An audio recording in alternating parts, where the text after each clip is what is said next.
দেখেন আমি শুরু করেছি ডেস্কটপ গাইড একদম শুরু থেকে শুরু। আমি প্রেজেন্টেশন দিচ্ছি আবার। যারা চলে গেছে থাক, অসুবিধা নেই। আমরা বেশিক্ষণ পড়বো না, প্রতিদিন অল্প অল্প পড়বো।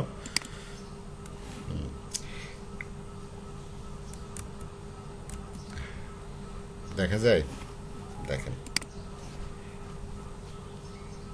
দেখতে পাচ্ছেন? জি। তো এই ডেস্কটপ, আচ্ছা, কেউ দেখতে পেলে মনে করবেন যে ঠিক আছে। তো ডেস্কটপ গাইড মরিসনের। তো আমরা একদম শুরু থেকে শুরু করি। দেখেন, তিনি এটা ডেডিকেশন করছেন তার বিলাভড প্রিয়তমা নেন্সিকে, তার ওয়াইফ। তো ফরওয়ার্ড টুয়ার্ড এগুলো পড়তে পারবো না, অ্যাকনলেজও পড়বো না, ইন্ট্রোডাকশনও পড়বো না। একদম আমরা মেডিসিনে চলে আসি।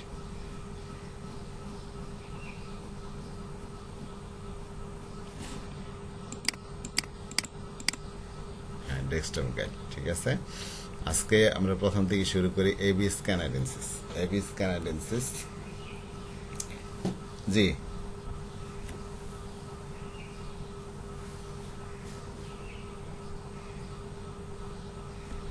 শুরু করি, দিয়ে কতটুক পড়া যায়। আচ্ছা, দেখেন, এবিস ক্যানাডেন্সিস আপনারা দেখতে পাচ্ছেন তো সব। ওই আপনারা এক কাজ করতে পারেন, ওই গ্রুপের মধ্যে আবার লিঙ্ক দেন, দিয়ে বলতে পারেন আপনারা আসতে পারেন। হ্যাঁ, গ্রুপগুলাতে কেউ একজন দিয়ে দেন লিঙ্কগুলা, যাতে অন্য কেউ যদি আবার আসতে চায় আসতে পারবে। হ্যাঁ। তো এবিস ক্যানাডেন্সিস, এখানে মরিসন বইটা এভাবে লিখছেন যে এখানে মানে মেইন ক্যারেক্টারিস্টিক, বইটার নাম হয়েছে ডেস্কটপ, আমি তো আবার ভুলেই গেলাম।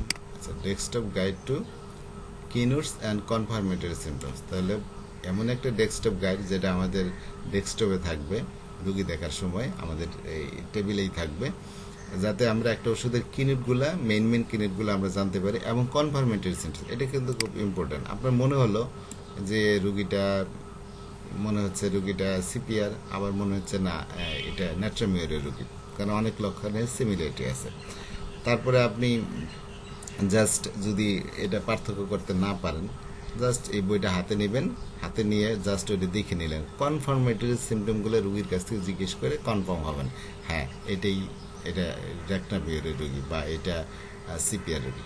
তো সেই জন্য ওই ওই ধরনের সিমটমগুলাই এখানে আনা হয়েছে। খুব বিশদভাবে এখানে কোনো বর্ণনা নাই, কিন্তু যা দেওয়া আছে খুবই গুরুত্বপূর্ণ। এগুলা সব ডাক্তারদের মাথায় রাখা উচিত। তারপরে সব কিছু অনেক সময় থাকবে না, কিন্তু আপনার টেবিলের মধ্যে জানে এটা থাকে। এখন টেবিলে তো অনেক সময় থাকে না, কম্পিউটারে থাকে। আমি কম্পিউটার দিয়ে দেখে নিই প্রায়। আবার দেখা যায় একটা ওষুধ, ওই যে সেদিন পড়লাম ল্যাক ডিফ্লোর, তারপরে আইরিস বার্স। তো একটা রুগী আসছে, এর আগে মাথা ব্যথার জন্য আমি আইরিস বার্স ইউজ করেছিলাম, এবং দেখা গেল যে আইরিস বার্সে তার অনেক কিছু কভারও করছে, রুগী কিছুটা উপশম হয়েছে। কিন্তু পরবর্তী যখন আমরা ল্যাক ডিফ্লোর পড়লাম, তখন মনে হলো আরে এটা তো পুরোপুরি ল্যাক ডিফ্লোরের কেস, কারণ এর সিমটমগুলো আইরিস বার্সের চেয়ে বেশি মিল হইল ল্যাক ডিফ্লোরের সাথে। যেন আমরা এই যে দুধে তার সমস্যা হওয়া, তারপর শুয়ে থাকে, সে মাথা ব্যথার সময় অন্ধকার রুমে শুয়ে থাকতে পছন্দ করে। তো এই যে আলাদা কনফার্মেটরি সিমটমগুলো, সেগুলো আমাদেরকে জানতে সহায়তা করবে, যার কারণে আমরা রুগীকে একদম একদম যথাযথ অ্যাপ্রোপ্রিয়েট মেডিসিনটা দিতে পারবো। তো সেরকম একটা বই। তো এই জন্য আমরা এই বইটা সম্পর্কে ভালোভাবে সবারই পড়া উচিত, সবাইকে সংগ্রহ করা উচিত বইটা সম্পর্কে। তো যাই হোক, আজকে আমরা একদম শুরু থেকে স্টার্ট করছি, যে আজকে করব একদম। জি,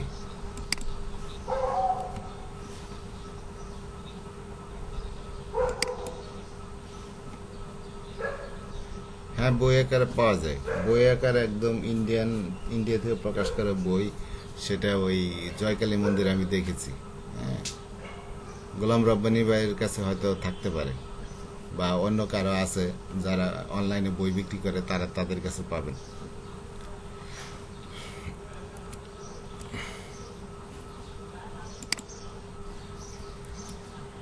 তো প্রথম হচ্ছে Abies canadensis has one very useful keynotes. Abies ক্যানাডেন্সিসের একটা খুবই গুরুত্বপূর্ণ কেনোটস আছে, সেটা হলো sensation of a cold wet cloth on the back. এই যে আমাদের পিঠ আছে, পিঠের মধ্যে তার মনে হয় একটা ঠান্ডা ভিজা ঠান্ডা একটা কাপড় যেন পিঠের মধ্যে আছে। এইটাই এর একটা বিশেষ একটা কেনোটস। তো এখানে এইটা ছাড়া আর কিছু বলে নাই। তবে আমরা জানি যে এবিস ক্যানাডেন্সিস বেশ কিছু ইয়ের জন্য খুব গুরুত্বপূর্ণ একটা মেডিসিন। আমরা একটু বরিকটা দেখে নেব এর সাথে, তাহলে আমাদের সুবিধা হবে। কারণ এবিস ক্যানাডেন্সিস ওষুধটা আমি প্রায়ই গ্যাস্ট্রিকের সমস্যার জন্য ব্যবহার করে থাকি। খায়রুল বাসার ভাই, আপনি ভিডিওটা অফ করে দেন। হ্যাঁ, ভিডিও অফ করে দেন। আমরা একটু এই বডিক থেকে একটু, যেহেতু এবিস ক্যানাডেন্সিস খুব অল্প করে বলা, এখানে তাহলে একটুকু মন পড়তেছে না। হ্যাঁ, যার জন্য আমরা আরেকটু দেখে নিই। কারণ এবিস ক্যানাডেন্সিস বললাম ডাইজেস্টিভ সিস্টেমের উপরে এটা বেশ কাজ করে। এছাড়া মহিলাদের জরায়ু প্রলাপসের মধ্যেও এটা আমি ব্যবহার করেছি। তো কি থাকে লক্ষণ? এটা হচ্ছে mucous membrane are affected by the abies can and gastric symptoms are most marked and catarrhal condition of the stomach is produced.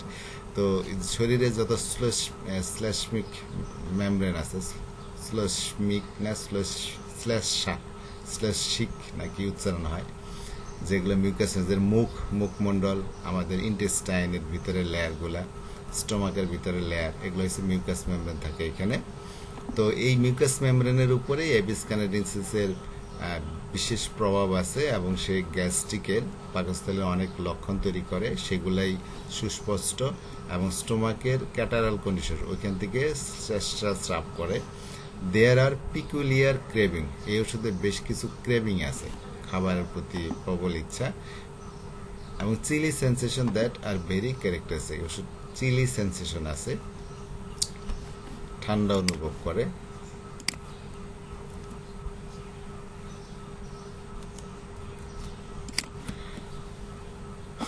There are peculiar cravings and chilly sensation that are very characteristic, especially for women. বিশেষ করে মহিলাদের মধ্যে uterine displacement হয়, জরায়ু স্থানচ্যুতি ঘটায়। তো probably due to defective nutrition with debility. এই যে জরায়ু স্থানচ্যুতিটা হয়, এটা খুব সম্ভবত কি কারণে হয়? তার এই যে নিউট্রিশনের ডিফেক্টিভ নিউট্রিশনের জন্য, তার যে পুষ্টির সেখানে ডিফেক্ট থাকে, এবং তাদের এই যে দুর্বলতার কারণে এই জরায়ুর ডিসপ্লেসমেন্ট হয়। রোগীর মধ্যে চিলি, রোগী শীতকাতর এবং পিকুলার কিছু ক্রেভিং থাকে। কি ক্রেভিং থাকে আমরা নিচে আরো বলবো। রেসপিরেশন আর হার্ট অ্যাকশন লেবার, তার শ্বাস প্রশ্বাস এবং হার্টের যে ক্রিয়া সেগুলা লেবার, মানে কি বলে যে এই দুর্বল, এই আর কি। লেবার মানে আমরা যেন শ্রান্ত হয়, ক্লান্ত হয়, এই রেসপিরেশন ক্লান্ত, পরিশ্রান্ত মানে দুর্বল। Wants to lie down all the time, রোগী সবসময়ই শুয়ে থাকতে চায়। Skin cold and clammy, hands cold, তার স্কিন ত্বক এটা ঠান্ডা এবং ক্লেমি, ওইখানে ঘাম হয়, চটচটে ঘাম, ঠান্ডা হয়ে থাকে। হ্যান্ডস কোল্ড, হাতগুলো ঠান্ডা হয়ে থাকে। ভেরি ফেইন্ট, খুবই দুর্বল, হ্যাঁ, যে সহজেই জানি মূর্ছা যাবে এরকম, খুবই দুর্বল।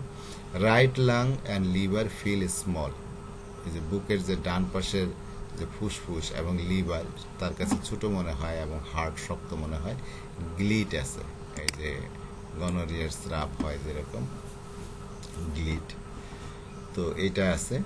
হেডের মধ্যে দেখি ফিলস লাইট হেডেড, টিপসি, ইরিটেবল। আমরা যেহেতু আসলে মরিসন পড়তে যে বরিক পরে ফেলছি, তো একটু স্টোমাকের লক্ষণগুলো আমরা দেখি। তার প্রচণ্ড ক্ষুধা থাকে, এই জিনিসটা মাথায় রাখবেন। যাদের গ্যাস্ট্রিকের সমস্যা হয় এই রোগীর, এত ক্ষুধা, তার পেটের মধ্যে জায়গা হয় না, কিন্তু তারপরেও সে খায়।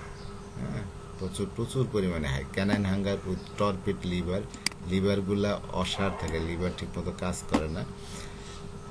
নেই হাঙ্গ্রি, যে একদম বুকটা খেয়ে নেয়, পেটটা খেয়ে নেয়, এত ক্ষুধার্ত। ফেইন্ট ফিলিং, যেন একদম ডুবে যাচ্ছে এরকম। অ্যাট দ্য ইপিগেস্টেম, খিদা লাগলে আমাদের যেরকম হয়, অনেক বেশি খিদা লাগলে বলে না পেটটা যেন একদম ভেঙে যাচ্ছে, এই সেই অবস্থা। গ্রেট অ্যাপেটাইট, এর রুচি খুবই বেশি। ক্রেভিং ফর মিট, সে মিষ্টি পছন্দ করে। পিকল আচার পছন্দ করে, রেডিশেস, রেডিশ তো মূলা, আর টার্নিপস হলো ওই যে শালগম, টার্নিপস। হ্যাঁ, এই যে অনেকেই দেখে নিতে পারেন, এই যে এই হলো টার্নিপস, আমরা শালগম বলি আসলে। তো এই টার্নিপস এগুলো কিন্তু এই বেশ মূলার মতোই উপরে দেখতে, নিচে এরকম গোল হয়, এবং এগুলার বেশ গন্ধ আছে, রান্না করে খায় অনেকে। আমরা আব্বা আগে চাষ করতো, তো সেই এইগুলো খেতে খুব পছন্দ করে সে। মূলা, মানে দেখেন মূলা, আচার, এই ধরনের খাবারগুলো সে পছন্দ করে। মূলা, টার্নিপস, তারপরে আর্টিচক্স, এটা তো আমাদের দেশীয় খাবার না, আমরা জানি না এটা কীরকম। এই যে এই জিনিস বাইরের দেশে যারা থাকেন তারা হয়তো খেয়ে থাকবেন। তো এগুলা পছন্দ করে সে। আর কোয়ার্টস ফুড বলতে কি বোঝায়? কোয়ার্টস ফুড হলো ওইগুলো যেগুলো সিরিয়াল, লিগিউমস, নাট, বাদাম, বিভিন্ন বিচি, প্রোটিন অ্যান্ড লিপিড রিচড খাবার যেগুলা, তো এগুলো খেতে পছন্দ করে। আচ্ছা, তো এটা মনে রাখবে যে তার খাওয়ার হলো ওইগুলাই। সে প্রচুর ক্ষুধা থাকে তার, কিন্তু লিভারটা আবার ঠিক জড়তাগ্রস্ত, লিভার সেইভাবে কাজ করে না, যার কারণে অনেক হজমের সমস্যাও হয় তার। প্রচুর ক্ষুধা এবং অনেক বেশি খায়। হ্যাঁ, মাংস খেতে খুব পছন্দ করে, আচার খেতে পছন্দ করে, মূলা, টার্নিপ, অ্যান্টিচক্স এগুলো পছন্দ করে। Tendency to eat far beyond capacity for digestion. সে এত বেশি খায়, তার ক্যাপাসিটির বাইরে, যেই পরিমাণ সে হজম করতে পারবে সেই ক্যাপাসিটির বাইরে সে খায় ফেলে। হ্যাঁ, অনেক বেশি খায় ফেলে সে, এত বেশি খায়, পেটে জায়গা নাই তারপরও খাইতে চায়, গলা পর্যন্ত খায়। যে জহির স্যার মনে হয় খাইছে, তো ওনারে আজকে এই এবি স্ক্যান খাওয়াই দেওয়ার দরকার। তো burning and distension of the স্টোমাকের মধ্যে জ্বালা করে, স্টোমাকটা ফুলে ওঠে, and abdomen, stomach and abdomen ফুলে ওঠে, এবং একই সাথে তার হৃদস্পন্দন হয়, পালপিটেশন হয়, বুক ধরফর করে। তাহলে পেট ফুলে যায়, হ্যাঁ, পেটের মধ্যে জ্বালা করে এবং বুক ধরফর করে। ফ্লাটুলেন্স ডিস্টার্বস দ্য হার্টস অ্যাকশন, তার পেট ফাঁপার কারণে হৃদপিণ্ড ঠিকমতো কাজ করতে পারে না গ্যাসের কারণে।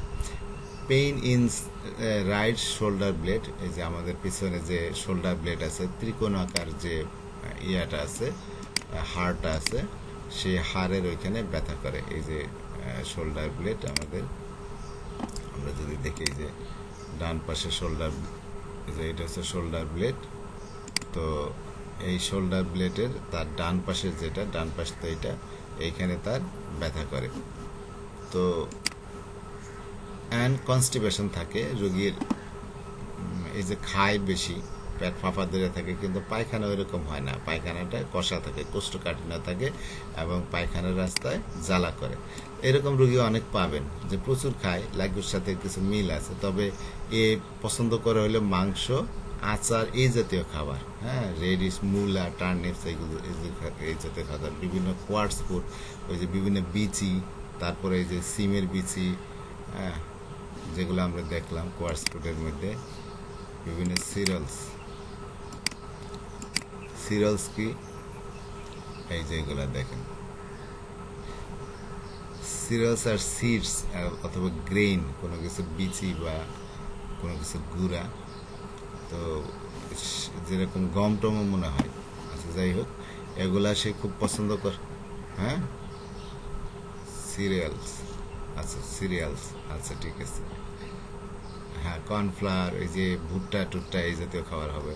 বিভিন্ন কিছু বিচি, ওই যে সিমের বিচি, এগুলা। তো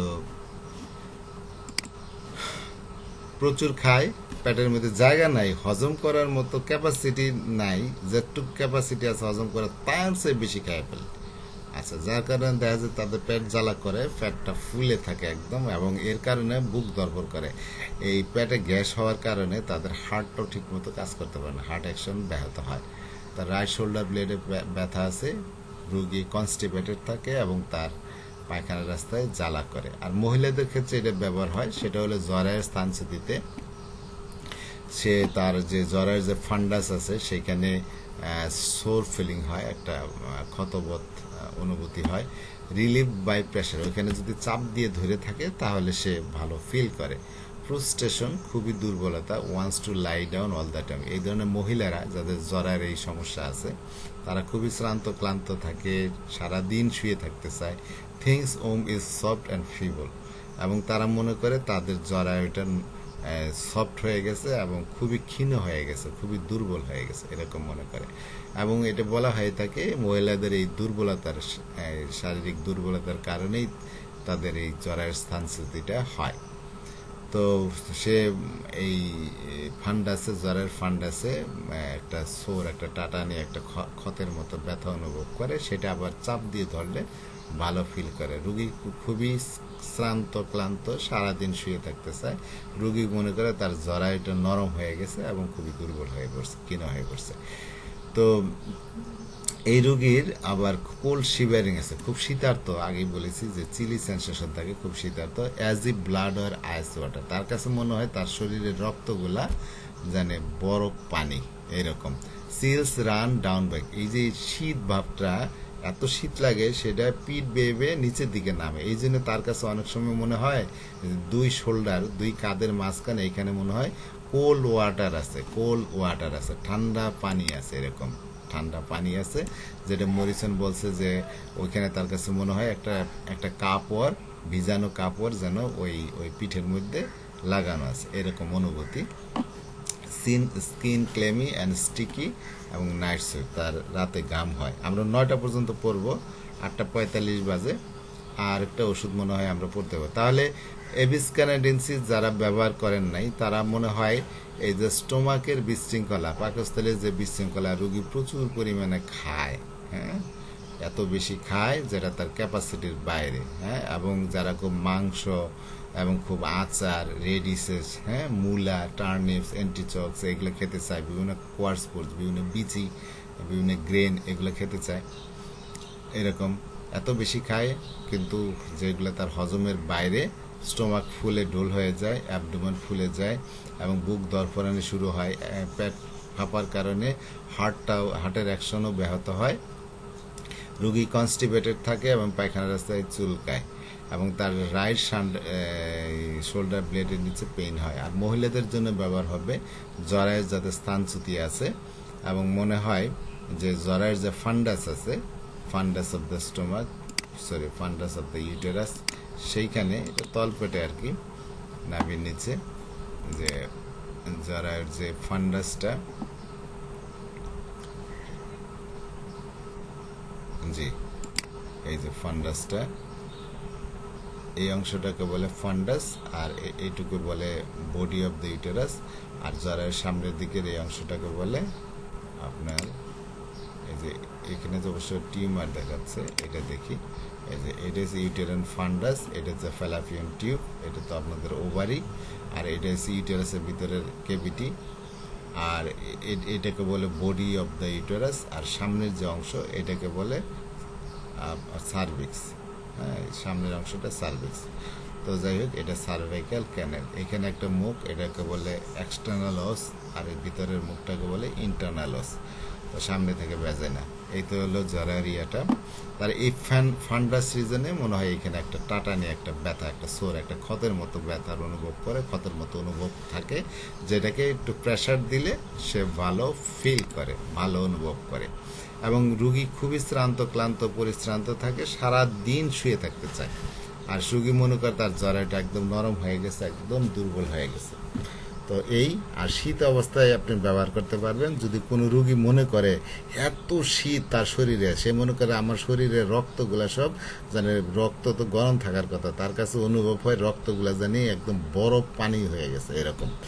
আর একটা শীতের স্রোত পিঠ বেয়ে বেয়ে নিচের দিকে নামে, এবং রুগী মনে করে যেন ওইখানে যেন ঠান্ডা পানি ঢেলে দিছে, যেন উপর থেকে নিচের দিকে নামতেছে, দুই শোল্ডারের মাঝখানের থেকে এরকম হয়। আবার সেটা অনেকেই বলতে পারে যে এখানে একটা ভিজা, একটা ঠান্ডা ভিজা একটা কাপড় যেন এখানে লাগানো আছে। স্কিনে তার ঘাম হইতে পারে, চটচটে ঘাম, স্টিকি ঘাম, এবং তার রাতের বেলায় ঘাম বেশি হয়।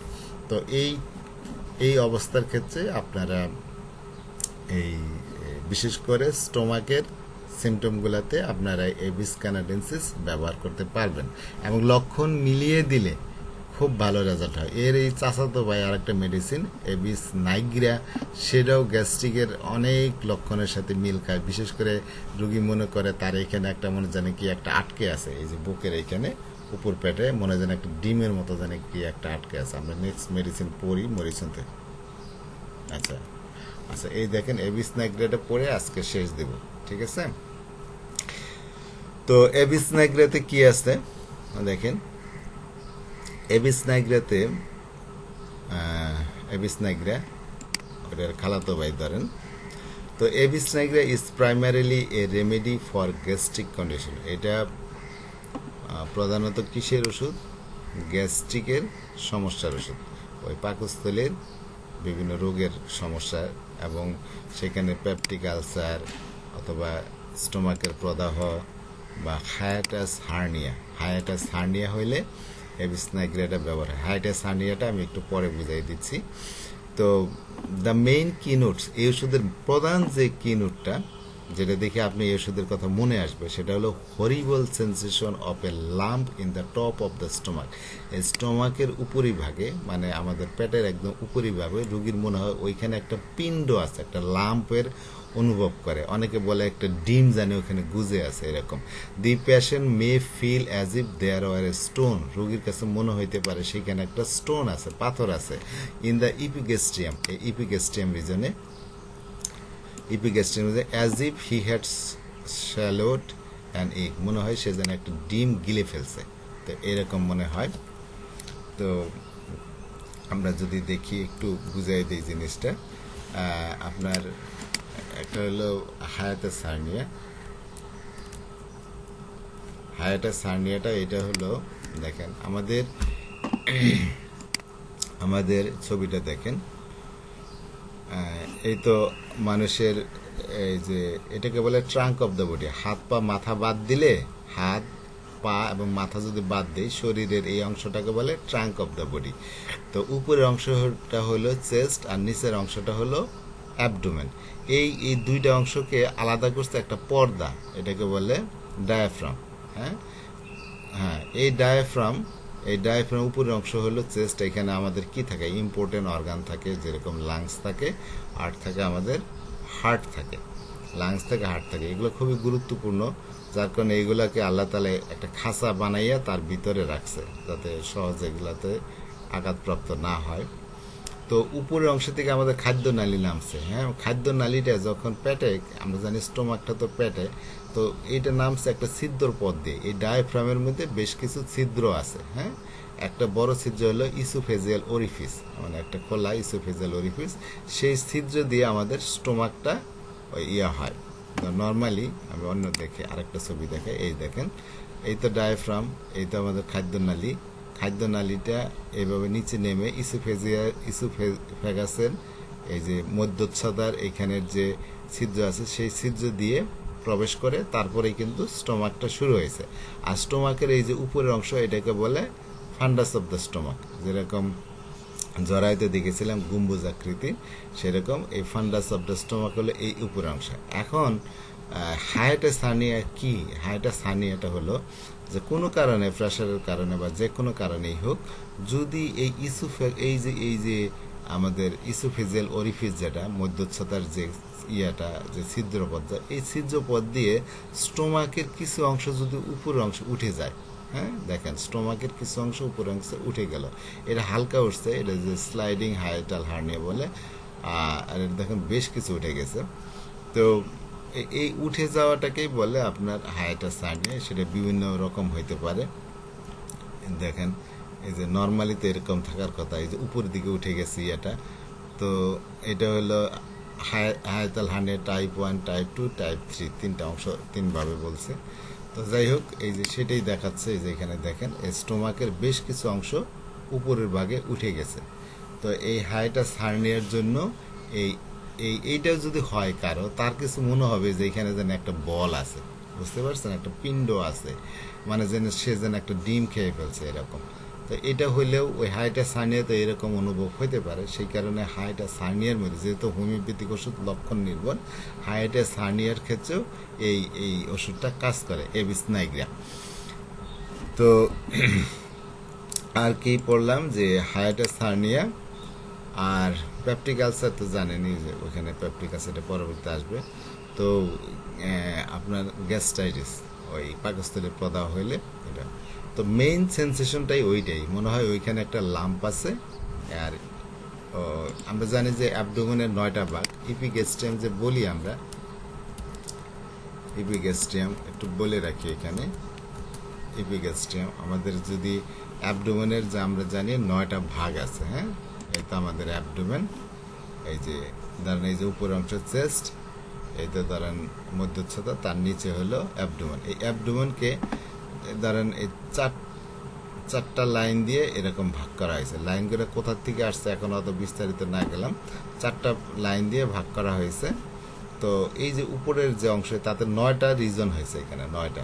এই উপরের অংশটাকে বলে ইপিগ্যাস্ট্রিয়াম, আর দেখেন তলপেটের অংশটাকে বলে হাইপোগ্যাস্ট্রিয়াম, আর মাঝখানে নাভি যেখানে থাকে, নাভি থেকে উপরের অংশ এইটা হলো আম্বিলিক্যাল রিজন।